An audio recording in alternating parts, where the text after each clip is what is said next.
नमस्कार बच्चों, मेरा नाम है राहुल और आप देख रहे हैं माय सीबीएसई क्लास। आज रविवार है, फिर भी थोड़ा सा पढ़ाई कर लेते हैं या पढ़ाई की बातें कर लेते हैं। आप इस वीडियो को लेट के भी देख सकते हैं और बिस्तर में आराम से बैठ के भी देख सकते हैं।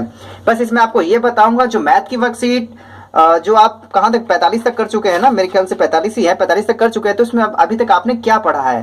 ठीक है, देखते रहिए, इतनी सारी आपकी जो मैथ की वर्कशीट हो गई है। ठीक है, इसके बारे में सब कुछ आज लाइन से पढ़ेंगे एक एक करके, और कौन सा चैप्टर आया है, कौन सा चैप्टर नहीं आया है, कौन से चैप्टर हम पढ़ चुके हैं, ताकि आप ऐसी तैयारी करें जो पेपर में आपके वर्कशीट में आई है आप उसी को चीज पढ़ें। अब ऐसा ना पढ़ें जो पेपर वर्कशीट में आ ही नहीं रहा है, सिलेबस है नहीं। आपको ये भी बता दूं कि अभी सीबीएसई बातचीत चल रही है कि 50% सिलेबस और कम होगा, 50% मतलब आधी किताब आएगी बस। तो जो सिलेबस है आपको याद रखना, जो वर्कशीट को ध्यान से देखते रहना, जो वर्कशीट में आ रहा है उसी से हम कंपेयर करते रहेंगे। ठीक है, तो मैं स्टार्ट करता हूं वर्कशीट नंबर 12 से। आप कहेंगे वर्कशीट नंबर 12 सर जी तो एक बोल रहे थे, एक से क्यों नहीं? क्योंकि जब मैंने 1 2 3 4 जब वर्कशीट आ रही थी तो मैं ऑफलाइन बच्चों को उसे करा रहा था, लेकिन जब मुझे वर्कशीट 8 9 आई तो मुझे लगा कि नहीं, ये काफी सही वे में आ रही है ये वर्कशीट, और ये वर्कशीट इतनी स्ट्रांग है कि बच्चों को करानी चाहिए। एक बिल्कुल लयबद्ध में आ रही थी और काफी इंपॉर्टेंट क्वेश्चन उठाए जा रहे थे, जिस हिसाब से मैंने इसके क्वेश्चन देखे थे। तो फिर मैंने वर्कशीट 12 से ऑनलाइन वीडियो बनानी शुरू की। इससे पहले मैं सब्जेक्ट पे अपने बनाता था, मैथ और साइंस के ऊपर, लेकिन फिर मैंने इस पे वर्कशीट जो 12 से फिर मैंने आपकी यूट्यूब वीडियो बनानी शुरू की। किसकी? वर्कशीट की। इससे पहले कि आपके पास होगी वर्कशीट 1 2 3 4 5 6 7 8 9 10 11। ठीक है, लेकिन फिर भी देख लेते हैं आपने उसमें क्या पढ़ा था। तो मेरे पास सपोर्ट मटेरियल है, तो मैं सपोर्ट मटेरियल में से आपका कवर कराऊंगा कि कौन सा आप चैप्टर कर चुके हैं, क्योंकि जो किताब है बहुत सारे बच्चों के पास नहीं होगी, क्योंकि इस पेंडेमिक में दुकान खुले ही नहीं और स्कूल खुले ही नहीं, तो बच्चे बुक के क्या करेंगे।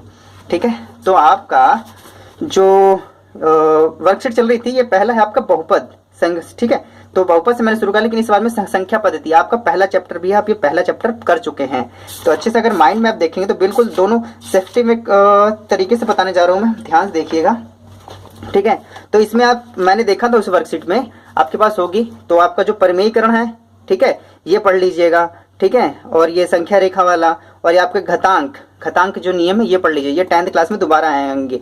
परिमेय संख्या किसे कहते हैं? जो p बटे q के रूप में और q इक्वल टू नॉट 0। ठीक है, पूर्णांक संख्या, ठीक है, सब आपका इसमें दिया गया है। अब थोड़ा सा देखो ये हिलेगा क्योंकि मुझे वर्कशीट खोलनी पड़ रही है और बीच में जो ट्राइपॉड है ये हिल जा रहा है।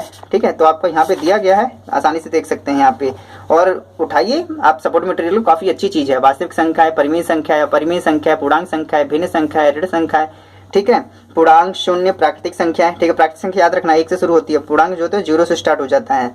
ठीक है, 0 से, यही दोनों में अंतर है, याद रखना। सम संख्या, विषम संख्या, भाज्य संख्या।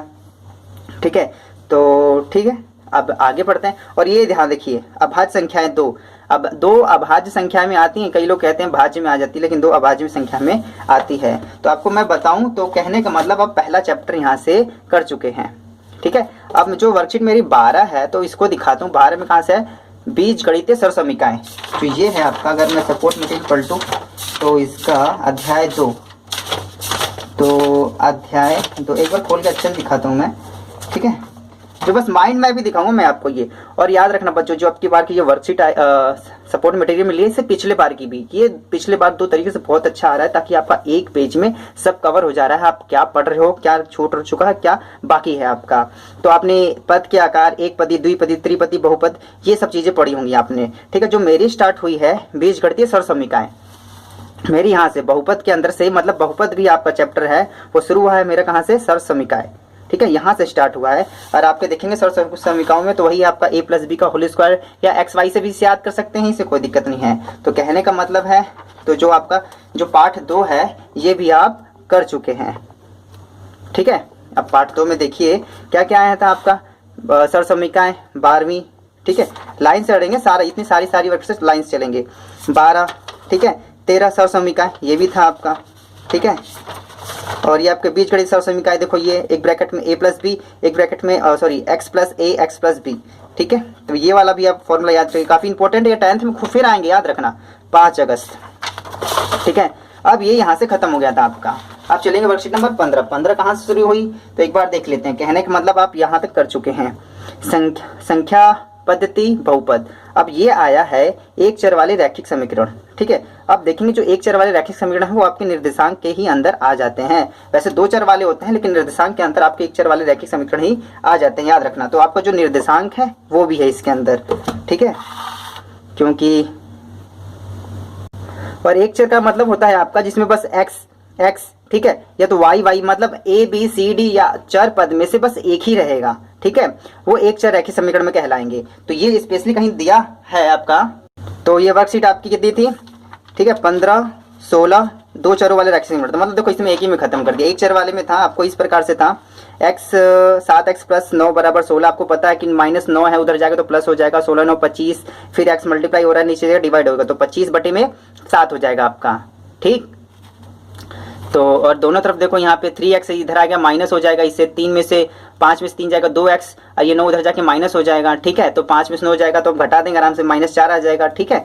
तो ये आपकी एक चर वाले, याद रखना इन दोनों में x आया, यहाँ पे भी x है। तो ऐसी संख्या को क्या क्या मतलब ऐसी समीकरण को एक चर रैखिक समीकरण कहते हैं। अब अगले बार आते हैं दो रैखिक समीकरण, दो चरों वाले रैखिक समीकरण, इसमें x और y दोनों हो जाएगा, x भी होगा आपका y भी होगा। अब कोई भी इसमें समीकरण देखें आप, जरूरी नहीं x y a b c d, ठीक है, मतलब दो ही होंगे लेकिन a b c जो z तक होते हैं उसमें से दो, x y दो आगे आपके, ठीक है। नीचे ध्यान से देखिए यहाँ पे x y दो आगे आपके। तो घुमा फिरा कहने का मतलब है तो आपका निर्देशांक ज्यामिति तो है, ठीक है, दो चरों वाले रैखिक समीकरण ये भी आपका है, ठीक है, इसे पढ़ लीजिएगा आप एक बार, ठीक है। मतलब ये सब हम कर चुके हैं। अब आगे आते हैं। अब इसने कितनी इस पे चलाई, दो चरों वाले रैखिक समीकरण, ये आप लिख भी लीजिए कि वर्ष नंबर 16 वहां से है, ठीक है, 17, ठीक है, और आपकी, ठीक है, दो चरों वाले रैखिक समीकरण ग्राफीय रूप, ठीक है, नीचे आ जाओ भाई साहब, दो चरों का रैखिक ग्राफीय रूप, ठीक है, ग्राफीय रिलेशन ऑफ लाइनर इक्वेशंस। और आपका अब आया सीधे रेखाएं और कोण पर, ठीक है। तो इसको अगर साइड में रखें, अब आ जाते हैं, ये तो 4 तक तो हमने बहुत अच्छे से पढ़ा, 1 2 3 4 ये तो आपके सिलेबस में है ही है। इसके बाद पढ़ते हैं, उसके बाद क्या आया है आपका रेखाएं और कोण, रेखाएं और कोण। अब देखिए इसमें रेखाएं और कोण कहाँ पे है, रेखाएं और कोण। तो इसके बाद सीधा हम 6 नंबर पे आ गए, क्या 6 नंबर पर, ठीक है। देखो दो चरों वाले यूक्लिड की ज्यामितीय परिचय, ये आपका छूट गया चैप्टर, मतलब ये आपके सिलेबस में नहीं है, इसे आप कट कर दीजिएगा, ऐसा कोई दिक्कत की बात नहीं है। अब रेखाएं और कोण आ गया इसके अंदर। तो देखिए रेखाएं और कोण के अंदर क्या था आपका, आसन्न कोण, ठीक है, पूरक कोण, समकोण जिसमें 90 डिग्री का था, ठीक है, याद है ना सब। दिए गए कोणों का पूरक कोण ज्ञात, पूरक कोण लिखिए, मतलब ऐसे दो कोण जिनको जोड़ने पर 90 आता है। 7 3 10, इसका 30, 45 का 45, ठीक है, 5 4 तो 50 हो जाएगा इसका, ठीक है। तो आपका पूरक कोण था, समपूरक कोण था, ठीक है। तो इसे आप रिवीजन कर लीजिएगा एक बार, कौन सा है, रेखाएं और कोण, रेखाएं और कोण। इसकी वर्कशीट रेखाएं और कोण, रेखाएं और कोण, जिसमें आपका क्या था आपका एकांतर अंतर कोण, ठीक है, जो कोने कोने वाले आपस में बराबर होते हैं, एकांतर अंतर कोण ये वाले, ठीक है, सम्मुख कोण, ये सब रिवीजन कर लेंगे, बस आपको इसमें बताया जा रहा है क्या क्या कर रहा है। तो एक रैखिक समांतर रेख, ठीक है, ये भी उसी के अंदर आएगा आपका, ठीक है। त्रिभुज का गुण, ये आपका नेक्स्ट चैप्टर है, ठीक है। अगर मैं लाइन से सब चीज़ों वर्कशीट में एक तरफ से रखता हूँ मैं, क्योंकि सब बिखर जा रहे हैं यहाँ पे। तो कहने का मतलब ये आप पढ़ चुके हैं, अब पढ़ने जा रहे हैं हम, ध्यान से देखिए। त्रिभुज का कोण, त्रिभुज का कोण और गुण। तो त्रिभुज यही है, इसमें आपका आएगा, ठीक है। अब यहाँ पे समांतर चतुर्भुज क्षेत्रफल नहीं है आपका, त्रिभुज यही वाला चल रहा है, तो आपका ये वाला है, ठीक। तो त्रिभुज का कोण योग गुण, ठीक है। Angle, sum property end of triangles, तो इसके बारे में आपने पढ़ा था। अगर दिखाऊं तो ये रहा आपका माइंड मैप, क्वेश्चन नंबर अध्याय नंबर 7 त्रिभुज माइंड मैप। तो ये आपका यहाँ देखिए, ठीक है, सर्वांग समता नियम, ठीक है, RHS SSS AAS, इसमें तो आपकी 4 आई थी, एक नहीं आई है। एक कौन सी नहीं थी अभी हम देख लेते हैं, फिर कौन सी नहीं है, ठीक है। यही त्रिभुज के बारे में पढ़ा था हमने, ठीक है, इसके गुण, ठीक है, प्रकार, ठीक है। तो इसी के बारे में आपका वर्कशीट था। तो कहने का मतलब अगर पीछे जाऊं तो आपका मतलब त्रिभुज, तो लाइन लगाते हैं, सब आगे पीछे हो जा रहा है यार, क्या करें। तो जल्दी जल्दी कर रहा हूँ ताकि आप लोगों को कम टाइम में ज़्यादा प्रोवाइड करा सकूँ। तो त्रिभुज, तो आप कौन कौन से पढ़ सकते हैं, पहला, दूसरा, तीसरा, चौथा, पांचवा नहीं आएगा। पांचवे को काले पेन से लगा दो, कहीं मिक्स ना हो जाए बच्चों, ठीक। ये काले पेन ले से मैं 5वां, ठीक है, सर्कल मार देता हूँ 5वें पे, गलत, ठीक है, नहीं है आपका। और एक बच्चे ने कमेंट करके कहा था, सर जी आप एक ही पेन से लिखते हो, क्या आपके पास एक ही पेन है क्या? ठीक है, तो नहीं बच्चे, ठीक है मेरे भाई, मेरे पास देखो इतने सारे सब, मैं आई लाइक बटरफ्लो पेन्स। ठीक है, जब मैं 12th क्लास में था मैंने बहुत सारे पेन जेल पेन के इस्तेमाल किए थे। ठीक है, तो जब मैं 12th पास उसके फिर मैंने बटरफ्लो पे स्विच किया, और जब से स्विच किया बटरफ्लो पे तब से मैं वहीं रह गया। ठीक है, और ये सब आपके चाहे जो वर्कशीट लिखने में खत्म हुई है आपकी मेरी। ठीक है, ठीक है, ये रे 2 लाल पेन, ठीक है, 3 काले और ये आपके ब्लू। आप कहोगे ये दिखा क्यों रहे हो? अगर मैं थोड़ा सा अपने बारे में बताऊं तो मुझे पुरानी चीज़ों से बहुत लगाव रहा है। ठीक है, इस वजह से मैं इसको फेंकने में थोड़ा सा मुझे, ठीक है, बुरा लगता है, तो इसी वजह से नहीं फेंकता, लेकिन जिस दिन मेरी मम्मी देखेगी जरूर फेंक देगी ये। तो चलिए हम अपने टॉपिक पे आते हैं। ठीक, और आप सभी को उम्मीद है कि अब मेंटल मैथ मिल चुकी होगी आप लोगों को। ठीक है, मेंटल मैथ नाम किसने रखा है इसका भाई? ठीक है, तो यहाँ देखिए, तो संख्या, पद्धति, बहुपद, निर्देशांक, ज्यामिति, 2 चरों वाले, ये नहीं है आपका रेखाएं और कोण। ठीक है, त्रिभुज। उम्मीद है चीज़ें यहाँ से भी दिखाएंगे, इसको भी सॉल्व करने की कोशिश करेंगे एक बार। ठीक है, त्रिभुज ये हो चुका है आपका। तो आगे चलते हैं, आपका त्रिभुज घटाएंगे। ठीक है, ये त्रिभुज का ये भी हो गया आपका 24। ध्यान देंगे वर्कशीट 22, 23, 24, ठीक है, 25। त्रिभुज और शीर्षलंब। ठीक है, त्रिभुज और शीर्षलंब ये आपका इसमें से स्टार्ट हो गया। इसको साइड कर देते हैं बाकी चीज़ों को। त्रिभुज और शीर्षलंब ये इसमें आपका प्रयोग हुआ था एसएसएस। ठीक है, तो ध्यान देखेंगे, ध्यान दिलाता हूँ यहाँ पे मैं आपका आएगा तो पाइथागोरस प्रमेय था आपका। ठीक है, पाइथागोरस प्रमेय, सर्वांग समता, ये यहाँ पे आई है सर्वांग समता। ठीक है, तो 28 सब त्रिभुज से संबंधित है आपका। अब आगे पढ़ते हैं, तो सर्वांग समता भी पढ़ लेते हैं। सर्वांग समता आकृति समान आकार और समान माप की होती है, उसे हम सर्वांग आकृति कहते हैं। ठीक है, तो त्रिभुज में 3 नियम, जो आपके 4 नियम पढ़े थे आपने पहले, side side side, side angle side और एंगल साइड एंगल, मतलब कोण भुजा कोण, और ये भुजा कोण भुजा और भुजा भुजा भुजा, इतना भुजा की काला भुज दिया। ठीक है, तो कोई बात नहीं, साइड करते हैं इसे।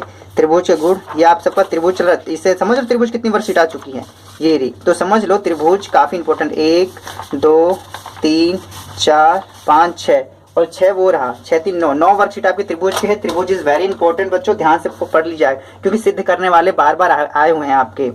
अब आती है प्रायिकता, तो ये ध्यान दीजिए, फिर प्रायिकता पर हम चले गए थे। तो भाई साहब आ जाइए हमारे पेन, दूसरे पेन से कर रहा हूँ, ठीक है ना। अब तो प्रायिकता ये रही आपकी सबसे लास्ट अध्याय पे, तो बीच इसका ये नहीं है, बीच में चैप्टर छोड़ दिए, तो सीधे हम एक सरल बहुत आसान चैप्टर है आपको, सीधे प्रायिकता पे आते हैं। जैसे लाल पेन से टिक करता हूँ कि ना आने वाले के, ठीक है, तो ये प्रायिकता भी आपका आएगा, अगर सही से सीन तो ये भी है आपका आएगा। ठीक है, प्रायिकता पढ़ी थी हमने। ठीक है, तो एक सिक्के को उछाला जाता तो चित्त आने की प्रायिकता 1/2, पट आने की प्रायिकता 1/2। ठीक है, तो प्रायोगिक प्रायिकता नहीं दिखाई दे रहा क्या? ए आज नीचे प्रायोगिक प्रायिकता, अगर प्रायिकता मैं खोलूँ इसमें से तो भाई साहब खुल जाओ जल्दी से, बच्चों को टाइम, जल्दी से खुल जाओ। प्रायिकता ये रहा आपका प्रायिकता। ठीक है, देखो ये रहा, किसी घटना को पीई, कोई घटना हाथों की प्रायिकता जो पीई से दिखाते हैं आपका। एक सिक्का उछाला जाता है तो इसकी 2 ही संभावना आ सकती हैं, चिट या पट, तो बटे में 2 आएगा। ठीक है, तो एक पासे को उछाला जाता है, इसके परिणाम कितने होते हैं? 6 आ सकते हैं। ठीक है, तो प्रायिकता सूत्र यहाँ आपका कुल परिणाम बटे में अनुकूल परिणाम। ठीक है, तो ये देखिए, ठीक है, तो ये आपका चित संभावना, मतलब चित निश्चित घटना और अनिश्चित घटना, तो दोनों को अगर मिलाएंगे तो उसकी कितनी प्रायिकता होती है? 1। ठीक है, तो उम्मीद है कुछ अच्छे से मैं कराने की कोशिश कर रहा हूँगा, कहीं कुछ छूट जाए तो आप कमेंट बॉक्स में बताइएगा, और आपको अच्छा लगे तो लाइक के साथ कमेंट करिएगा कि आपने बहुत अच्छा किया। इसी प्रकार मैं दूसरे सब्जेक्ट का भी कर दूंगा ताकि आपको और आसानी होगी। तो प्रायिकता भी पढ़ लिया हमने, प्रायिकता, प्रायोगिक प्रायिकता। ठीक है, प्रायिकता का प्रायोगिक प्रायिकता 3 4, ठीक है, इसकी 4 वर्कशीट आई हैं आपकी। ठीक है, तो चारों एक बार अच्छे से पढ़ लीजिएगा। फिर आते हैं क्षेत्रफल और परिमाप, ये आपका क्षेत्रफल और परिमाप देखते हैं। तो कहाँ चला गया आपका क्षेत्रफल और परिमाप? तो ये आपका त्रिभुज से ही है, और ध्यान देंगे तो इसमें अगर क्षेत्रफल परिमाप नाम से कोई चैप्टर है नहीं, क्षेत्रफल और परिमाप। ठीक ठीक है। तो क्षेत्रफल और परिमाप नाम से कोई आपका चैप्टर नहीं है, ठीक है, लेकिन ये हीरोइन सूत्र में आया था। अब हीरोइन सूत्र में क्यों कह रहा हूँ, हीरोइन हीरो सूत्र, ठीक है, अमिताभ बच्चन सूत्र नहीं भैया, ऐसा कुछ नहीं है, वो नाचने गाने वाले हैं, हम पढ़ाई करने वाले बच्चे। तो ये इसमें त्रिभुज आया था, ठीक है, इसमें त्रिभुज आया था और अगले ही इसके वर्कशीट में आपके हीरोइन का सूत्र आ गया था। नीचे आइए भाई साहब, हीरोइन का सूत्र आ जाएगा था, ठीक है। तो वर्कशीट 36 में क्षेत्रफल और परिमाप और किसके बारे में था, तो त्रिभुज के बारे में था, और वही अगले में हीरोइन का सूत्र आ गया था। क्योंकि समकोण त्रिभुज का फॉर्मूला होता है, समबाहु त्रिभुज का भी फॉर्मूला होता है, ठीक है, सॉरी समबाहु का भी हाँ होता है, असमद्विबाहु का भी फॉर्मूला होता है आपके पास, लेकिन विषम बाहु जिसकी कोई भी भुजा बराबर नहीं होती उसका फॉर्मूला नहीं होता। तो उसके लिए हीरोइन का सूत्र, हीरोइन साहब भाई साहब आए थे इसलिए उन्होंने फॉर्मूला दे दिया, लो हम इसका फॉर्मूला दे रहे हैं, सवाल पे ध्यान लगाओ, ठीक है। तो हीरोइन हो गया था। तो यहाँ पे अगर आप टिक करेंगे तो ये 12वां भी चैप्टर आप पढ़ चुके हैं, ये पढ़ चुके हैं। और आपको दोबारा बता रहा हूँ सिलेबस और कम होने वाला है, तो वर्कशीट वाले पे ध्यान दीजिएगा आप अपने। तो वर्कशीट 36, 37, 38, और याद रखना ये सब आपका एग्जाम्पल है, एग्जाम्पल, और ये आपके एनसीईआरटी क्वेश्चन है। मैंने आपको करा के दिखा भी चुका हूँ। एक बार वर्कशीट आप 38 देखिएगा, 5 मिनट के लिए देखो यार, जरूरी थोड़ी ना पूरी वीडियो देखो, 5 मिनट की देखिएगा तो आपको ये सारी जो चीजें आपके, मैंने यहाँ क्वेश्चन नंबर लिख देना चाहिए था, और प्रश्नावली भी आगे से आएगा तो प्रश्नावली क्वेश्चन पेपर भी लिख दिया करूंगा। और क्वेश्चन कौन से चैप्टर से है, चैप्टर तो पता ही है, मतलब प्रश्नावली का नाम, और पेज भी। ये तो ये जब जो भी आपके दोनों क्वेश्चन हैं आपके एनसीईआरटी बुक में से लिए गए हैं, इट्स वेरी वेरी इंपॉर्टेंट, ठीक है। तो आगे आते हैं, ये हो गया खत्म। अब आया पृष्ठीय क्षेत्रफल और आयतन, जो आपकी वर्कशीट चल रही है। देखिएगा 1 2 3 4 5 6 7, मतलब एक हफ्ता लगातार देखिए तो एक हफ्ते से यही पढ़े जा रहे हैं आप, और आपका ये रहा आपका, ठीक है, पृष्ठीय क्षेत्रफल और आयतन, पृष्ठीय क्षेत्रफल और आयतन, ठीक है। तो ये पढ़ रहे हैं। इस वाले में अगर मैं आपको दिखाऊं तो खुलजा सिमसिम 194, खुलजा सिमसिम 194, खुलजा सिमसिम 194, 194, 194, 194, ये रहा आपका। अगर एक में देखो, और याद रहे बहुत अच्छी चीज़ आपके पास, मैं कह रहा हूँ बार सपोर्ट मटेरियल बहुत अच्छे बच्चों, ध्यान से पढ़ो। बार बार आप ऑनलाइन पढ़ेंगे, आंखों में दर्द होगा, कितनी बार फोन चलाएंगे, तो आप देखो कि एक ही जगह पे सब कुछ दे दिया गया है। अब ध्यान से मैं शुरू करूँ तो कहाँ से स्टार्ट हुआ था हमारा, घन से। घन का पृष्ठीय क्षेत्रफल था और घन का आयतन, फिर घनाभ का पृष्ठीय क्षेत्रफल, फिर बेलन का पृष्ठीय क्षेत्रफल, फिर शंकु का पृष्ठीय क्षेत्रफल। अब ये दोनों अभी हम नहीं पढ़े हैं। फिर इसके बाद आता है घन का आयतन, घनाभ का आयतन, फिर बेलन का आयतन, फिर शंकु का आयतन। इसी हिसाब से हमने पढ़े थे। देखो एक ही लाइन में हमने सीखे, और है फॉर्मूला, तो हम फॉर्मूला देखो इस बगल में दे दिया गया है, पेज नंबर 195 पे सारे फॉर्मूले दे दिए गए हैं, और मैंने आपको ये कम्युनिटी टैब में पोस्ट भी किया था और काफी बच्चों ने लाइक भी किया था, बहुत अच्छी बात है। तो ये सब बच्चों देखो, जो है संडे की जो मेहनत ये कर रहा हूँ, देखो आप लोगों बच्चों के लिए। मुझे पता है इस पे बहुत कम बच्चे व्यू करने आएंगे, लेकिन जितने भी आओगे आप मेरे रेगुलर बच्चे हो, जो रेगुलर मेरी वीडियो देखते हो, तो उम्मीद है आप ही लोगों से तो अच्छा स्कोर करेंगे आप। तो वर्कशीट 39 से स्टार्ट हो गई है, और 39 में पहले बस यही था, आपको चित्रों के बारे में बताया गया था। 1 2 3 4 5 प्रकार के होते हैं, और ये आधा काट दिया गया है, ये गोला ही है, अर्धगोला बना दिया है, ठीक है। तो इसके बारे में पढ़ेंगे। तो सबसे पहले आपका क्या था, घनाभ और घन का पृष्ठीय क्षेत्रफल, फिर इसका आयतन, फिर इसके बाद बेलन का पृष्ठीय क्षेत्रफल, फिर इसका आयतन, बेलन का आयतन। इसको साइड में करते हैं अब। तो अब इसके बाद आपने पढ़ा था शंकु का पृष्ठीय क्षेत्रफल, फिर शंकु का आयतन, फिर शंकु का आयतन। अब वर्कशीट 45 देखो खत्म होगी, वर्कशीट 45 खत्म होगी आपके पास, वर्कशीट 45 खत्म हो चुकी है।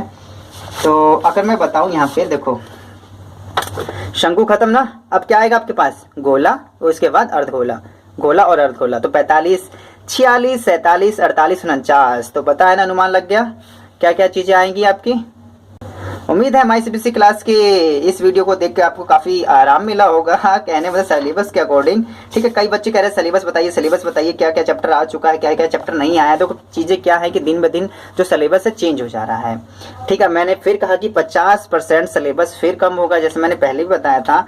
अब वो कब आएगा, रिवील होगा तो आपको बता दिया जाएगा। लेकिन वर्कशीट में फोकस करें तो 1 2 3 4 चैप्टर है, 5वां नहीं है, 6 7 ये लगातार हमने पढ़ा। उसके बाद फिर नीचे आ गए हम प्रायिकता पर, फिर 15वां चैप्टर भी है आपका, 13वां चैप्टर भी है और 12वां चैप्टर भी, और फिलहाल 13वां चैप्टर चल रहा है। तो उम्मीद है MyCBSE की क्लास की इस वीडियो देखने के बाद बहुत अच्छा लगा होगा, बहुत कुछ आपको समझ में आया होगा, कुछ नई जानकारी मिली होगी, तो एक आप लाइक दे सकते हैं। फ़ोन आपका, क्लास आपकी और ये चैनल भी आपका ही है। तो MyCBSE क्लास की वीडियो देखने के लिए धन्यवाद। जय हिंद, जय भारत।